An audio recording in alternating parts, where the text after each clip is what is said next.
Dollar ಎದುರು ರೂಪಾಯಿ ಮೌಲ್ಯ ಸಾರ್ವಕಾಲಿಕವಾಗಿ ಕುಸಿತ ಆಗ್ಬಿಟ್ಟಿದೆ. ಕೇಂದ್ರದ ಆರ್ಥಿಕ ನೀತಿಗಳ ಬಗ್ಗೆ ಮಲ್ಲಿಕಾರ್ಜುನ್ ಖರ್ಗೆ ಟೀಕೆ ಮಾಡಿದ್ದಾರೆ. ನಮ್ಮ ಕರೆನ್ಸಿಗೆ ಜಗತ್ನಲ್ಲಿ ಯಾವುದೇ ಮೌಲ್ಯ ಇಲ್ಲ ಬಿಡಿ ಅಂತ ಕಿಡಿಕಾರಿದ್ದಾರೆ. ಯಾಕೆಂದ್ರೆ ಪದೇ ಪದೇ ನೋಡಿ ಡಾಲರ್ ಎದುರುಗಡೆ ನಮ್ಮ ಕರೆನ್ಸಿ ರೂಪಾಯಿ ಏನಿದೆ ಮೌಲ್ಯ ಕುಸಿತ ಆಗ್ತಾ ಇದೆ.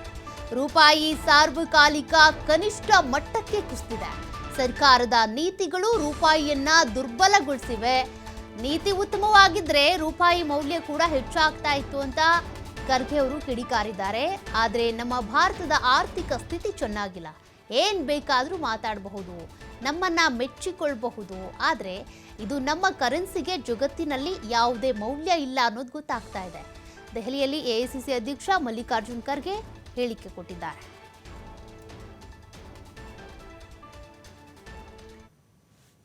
नीति के वजह से रुपये कम हो रहा है, क्योंकि अगर आपकी नीति ठीक रही तो पैसे का वैल्यू यानी रुपए का वैल्यू भी बढ़ता। इससे ये दर्शाता है कि हमारी आर्थिक स्थिति अभी ठीक नहीं है। हम चाहे कितना भी बोल लो या अपनी पीठ हम खुद थपा लो, लेकिन ये दर्शाता है कि तुम्हारे पैसे का कोई दुनिया में वैल्यू नहीं है। इनकी नीति के वजह से मैं तो रुपये के ऊपर बोला। नहीं, डॉलर 90 रुपए डॉलर। देखो, मैंने कहा रुपए की कीमत घट रही है। इसका मतलब ये है कि इस देश की आर्थिक परिस्थिति ठीक नहीं है।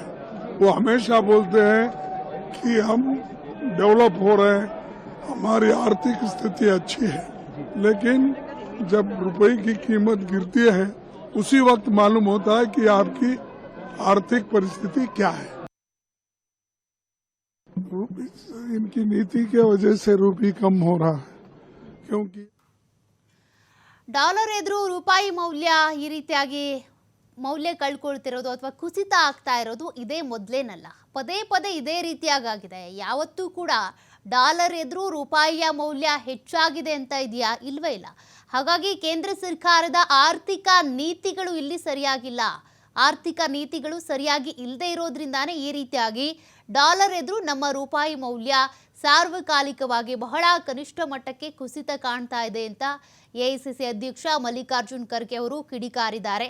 ನಮ್ಮ ಕರೆನ್ಸಿಗೆ ಜಗತ್ತಿನಲ್ಲಿ ಯಾವುದೇ ಮೌಲ್ಯ ಇಲ್ಲ ಅಂತ ಕೂಡ ಅವರು ಬೇಸರ ಹೊರಹಾಕಿದ್ದಾರೆ.